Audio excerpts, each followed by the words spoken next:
I was like, we should do a puzzle book, because Sudoku was big and all that was going on. And so I got in touch with a crossword puzzler and reader that I knew, someone who had worked crossword puzzles for longer than I've worked for SIVA, and who has read more books than anybody I know. I challenge anybody, match your list to hers. And so Read and Write, that's a pseudonym, y'all haven't figured that out yet. Read and Write agreed to write it. I'm Read and Write, and I adopted that name when Wanda asked me to originally do a blog for their website, and I was going to be focusing on the consumer side of it, so I've been doing that for several years. And then one day she approached me about her idea for the crossword puzzle book, and I was like, I don't know about this, you know. I mean, I've done crossword puzzles for a long time, but to actually make them, that seemed a little hard. But I said, okay, I'll give it a try. Well, it was hard. It was hard. I had no idea. Even with crowd there, when your puzzle is geared towards a certain topic, in this case, a novel or a cookbook or a children's book, you do the puzzle and do your own clues and make sure they match all the other clues and that, you know, everything comes together. So I earned every penny for doing that. But I really didn't know anything about the history of puzzles, crossword puzzles, even though I'd done them for a long time. So I went online, and I'll just read you some facts that I found out. On December 21st, 1913, Arthur Wynne, a journalist from Liverpool, England, published a word cross puzzle in the New York World that embodied most of the features of the genre as we know it. This puzzle is frequently cited as the first crossword puzzle and Wynne as the inventor.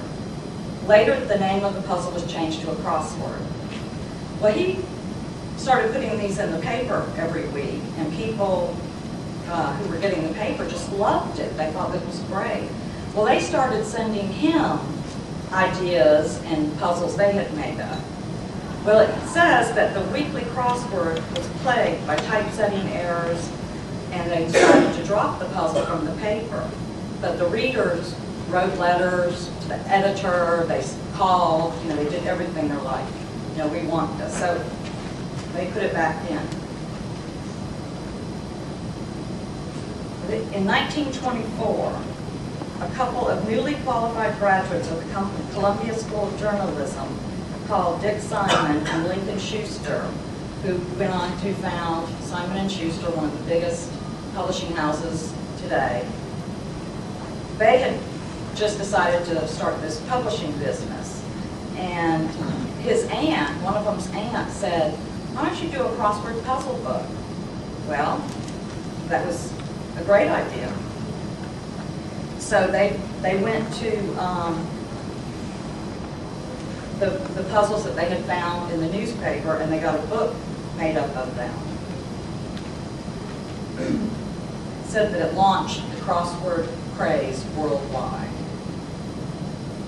The New York Times complained of the sinful waste and the utterly futile finding of words, the letters of which will fit into a prearranged pattern more or less complex. This is not a game at all, and it hardly can be called a sport.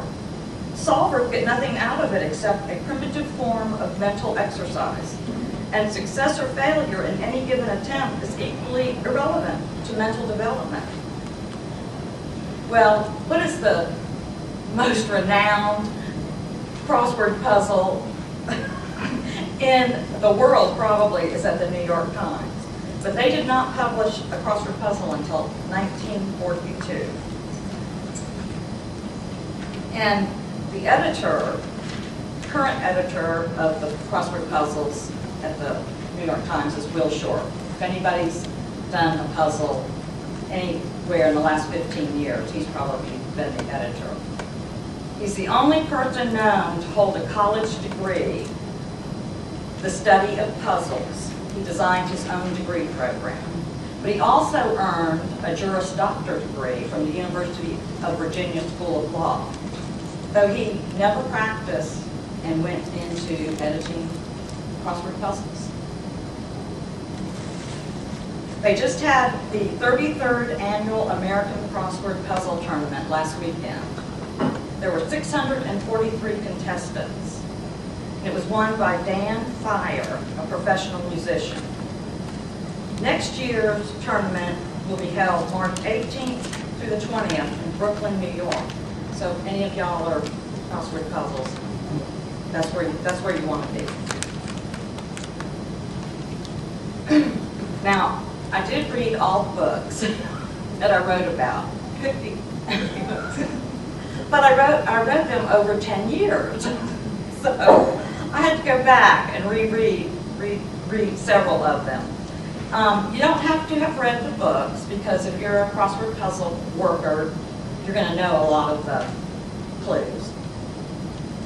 But this is just a book for fun. The end are the word searches for kids. Those are from the kids' books that I read. And great gift idea, very portable, and very affordable. $9.95. Any questions you have about it, just let me know. Okay.